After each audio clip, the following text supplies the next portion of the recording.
Have you ever stopped to think that right at this very moment, a miracle might be slipping through your fingers? Every breath, every heartbeat, every blink of your eyes. These are all irreplaceable gifts from the universe, moments that will never come back. No matter how much money you have, how advanced your technology is, or how many prayers you say. Not all the gold of billionaires, not all the faith of saints. Nothing can buy back what's already gone. While you're here listening to this message, roughly 300 seconds of your life are vanishing. And the question that echoes is, how are you using this time? Are you building a legacy or just feeding regrets? The greatest sages in history, from Buddha to Einstein, understood a truth few dare to face today. Time is not money. Time is soul. And how you spend it right now is carving out, moment by moment, your eternal destiny. In this video, you'll discover why billionaires are obsessed with buying more time and why they're still missing what truly matters. The one spiritual law that turns minutes into miracles, an ancient secret preserved by masters for centuries. The three-step method to reclaim lost time. Even if you believe you've already wasted decades of your life. This isn't just another motivational video. This is an urgent invitation. Watch to the end with the seriousness of someone who knows they're facing their last chance. Because if you listen with your heart, you'll realize this moment is all there is. Time is the only irreplaceable resource. You can lose everything in life and still recover almost all of it. Lost money can be regained. Broken loves can be rekindled. Wasted opportunities sometimes return under another name. But there's one thing that once lost is gone forever. Something as silent as it is absolute. Time. Time is the only resource that can't be stockpiled, borrowed, or inherited. You can't save it for tomorrow or buy it back once it's gone. And that's exactly why the sages treated it as sacred. In the modern world, we say time is money, but that's a dangerous lie, because money, unlike time, is recyclable. Time isn't. Time is life in its purest form, burning away with every breath you take. The Bhagavad Gita, one of the world's oldest spiritual texts, reveals a secret few truly apply. One who sees inaction in action, and action in inaction is wise. Their existence is divine even while they act. 4.18. This verse teaches that time isn't just measured by what we do, but by the quality of awareness we bring to it. You could work for hours and still waste time. Or you could wash dishes with full presence and turn that moment into a sacred act of connection. That's why time isn't something you spend. It's something you invest. Every choice you make is a seed planted in the soil of your destiny. Every second, whether in action or stillness, is a silent vote for the person you're becoming. Buddha warned us about this centuries ago. The past is already gone. The future is uncertain. The present moment is the only place where life exists. But what does this mean in practice? It means the present is the only stage where transformation happens. The past can't be changed. The future isn't guaranteed. Only the now is yours. And it's slipping away. Right this second. How often have you caught yourself living on autopilot? Reacting, repeating, rushing, but not truly alive. How many full days have you let drain like sand through your fingers, leaving no trace of meaning? This question is uncomfortable, but it's the one that changes everything. Thich Nhat Hanh, one of the greatest masters of mindfulness, understood this deeply. He didn't need temples or crowds to teach. A simple cup of tea was enough. Every day he turned the act of drinking tea into a ritual of presence. He called it tea in full awareness, where no sip was wasted on hurry, distraction, or anxiety. Because for him, as for Buddha, as for all great thinkers, 1 minute lived awake is worth more than a year lived asleep. This kind of presence is so powerful, it alters the fabric of reality. When you're fully here, everything shifts. Your breath changes. your perception of time changes. Your heart responds. It's as if life itself says, now you're finally with me. And here's the truth. You don't need to be a monk or live in a monastery to experience this. You just need to stop running and start inhabiting the now. But listen closely. This decision can't be postponed. With every heartbeat, a second of your existence disappears, and it never comes back. Not even billionaires could buy back a single second. Not even saints could pray it into returning. Because time is the only resource that, when it passes, takes a piece of you with it. And the only question that truly matters is, are you letting time consume you? Or are you using time to build yourself? 2. What billionaires and the wise understand. While billionaires race against time, the wise dance with it. Two extremes, one shared ambition, mastery over life. But which is more powerful, controlling time or aligning with it? The billionaires and the illusion of purchased time. In the silent halls of high-tech laboratories, a billionaire elite wages war against aging. Jeff Bezos invests billions in Altos Labs, seeking to unlock the code to eternal youth. Peter Thiel, with his obsession for cryonics, bets his hopes on freezing consciousness, as if hitting pause on life until science discovers a new play. Sergey Brin, Google co-founder, funds research to hack death itself. It sounds like science fiction, but it's just fear disguised as progress. These powerful men believe they can buy more time with technology. Yet there's one thing even they haven't been able to acquire: inner peace. Many live in fear, anxiety, and a constant state of urgency. Harvard Business School study of 120 millionaires revealed that 86% feel they're always chasing time. In other words, it's not the lack of time that terrifies them, it's their inability to inhabit it. They've confused longevity with freedom, but they are very different things. Living longer is not the same as living better, and the real prison isn't death, it's the escape from presence. The wise and the art of presence on.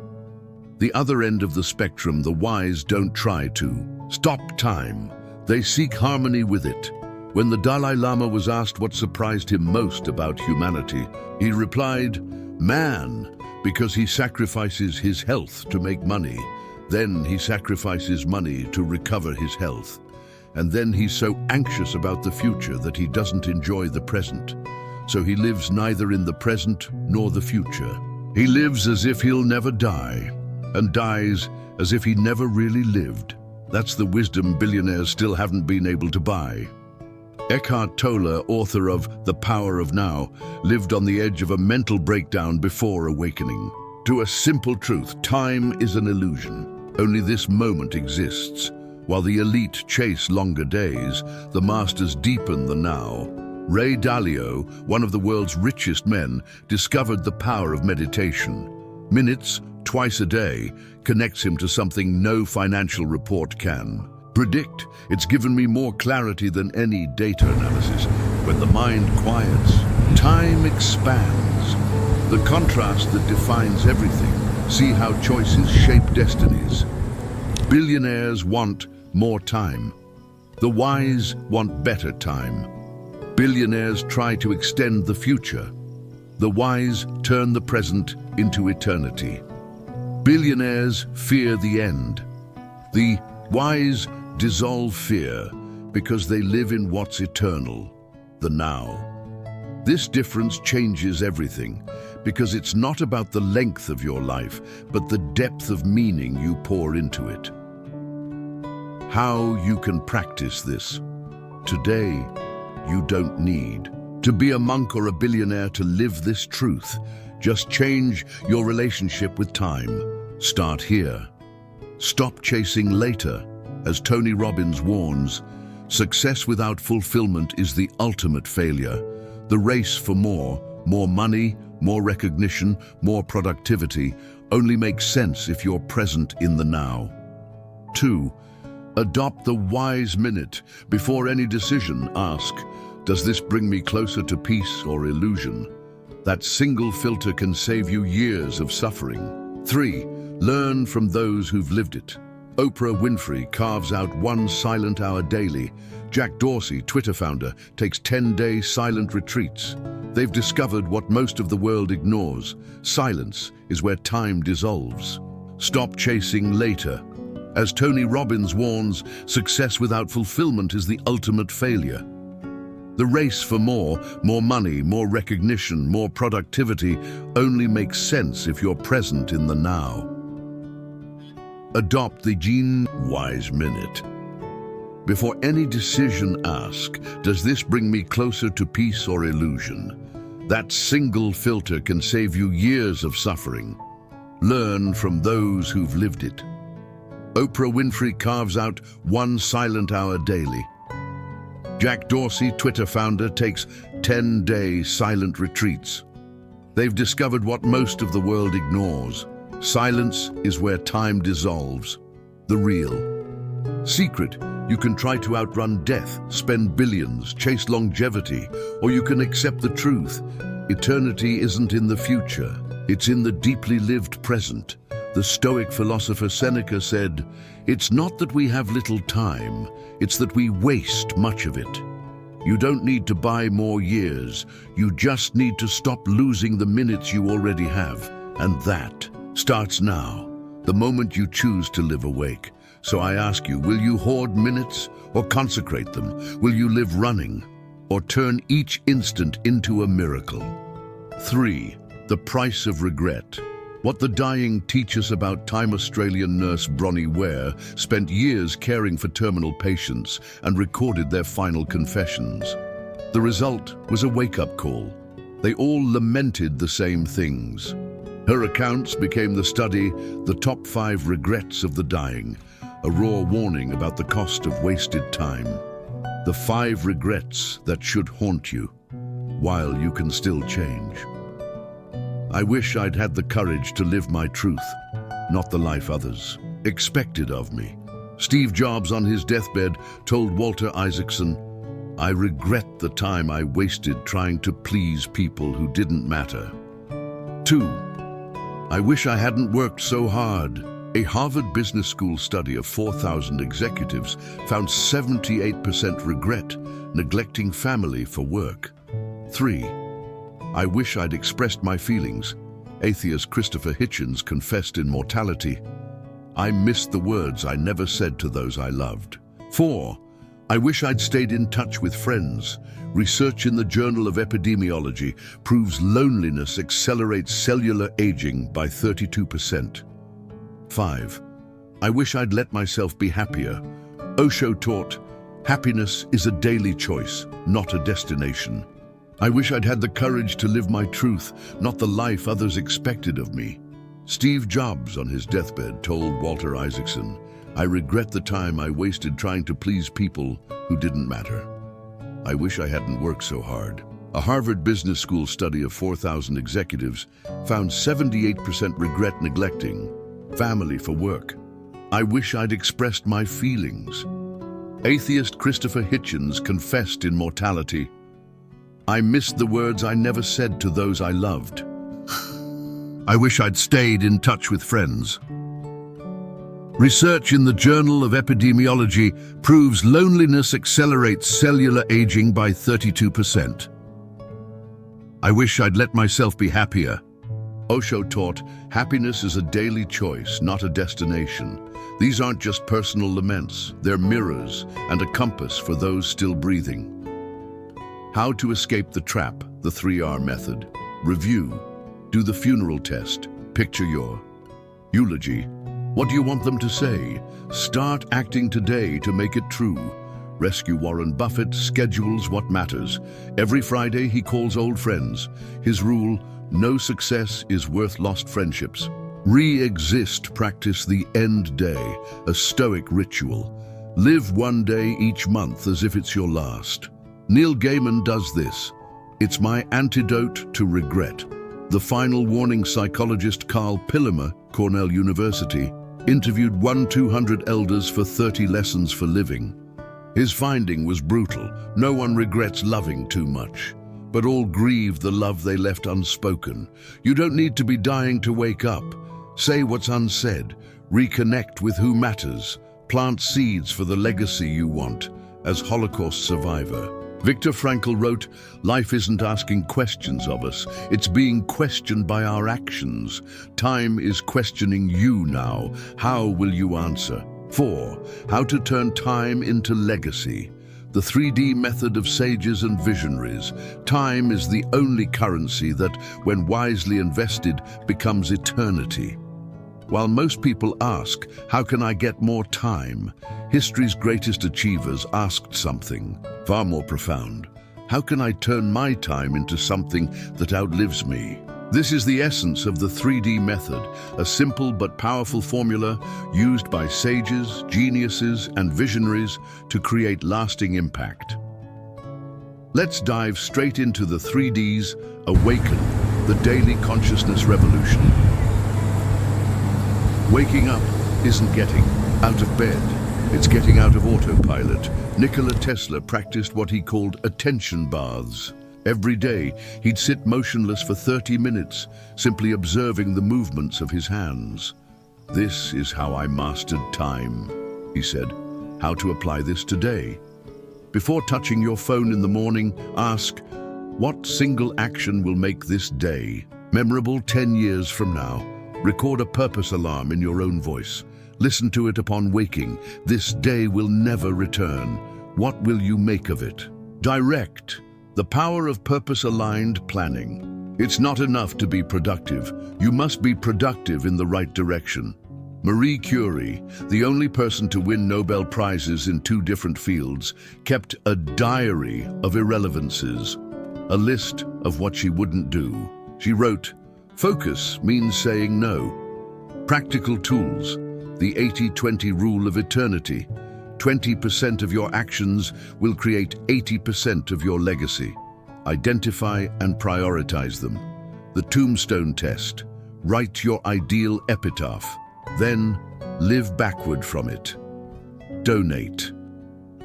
When me becomes we, your life isn't yours until you give it away.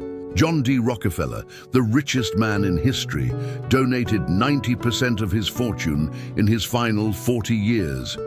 "My first billion cost me my soul. I gave the rest away to find it again." Action steps. Invisible legacy. Teach someone something without expecting. Credit, like Bill Gates mentoring young programmers anonymously. Seed of eternity. Do something whose fruits you'll never see, like planting a tree that will outlive you. The 3D method in action. Real story. In 1947, physician and philosopher Albert Schweitzer left Europe to build a hospital in Africa. His daily ritual followed the 3Ds. Awaken. Started his mornings listening to Bach, his passion, direct. Limited himself to 30 patients a day, served with excellence. Donate. Trained locals to run the hospital after his death. Result. His hospital still operates today, 50 years after his passing. Your immediate challenge. Tonight, choose one action that fits the 3D method. Examples. Tonight, choose one action that fits the 3D method. Examples. Studying something meaningful. Awaken cutting digital distractions. Direct helping someone. Donate. Repeat for 21 days. MIT researchers found this is how long it takes to rewire your brain, turning intention into legacy. Repeat for 21 days. MIT researchers found this is how long it takes to rewire your brain, turning intention into legacy. As Rumi said, "You were born with potential. You were born to leave marks, not footprints." Time is passing. Eternity watches. In silence, what marks will you choose to leave? Stop now and answer. What's your first 3D method action today? Comment below. This is your public pact with transformation. Today, apply one step of the 3D method and comment, "My legacy begins now with action." Share this video with someone who needs this message. The universe measures your impact by the lives you touch. Hit the bell for the next video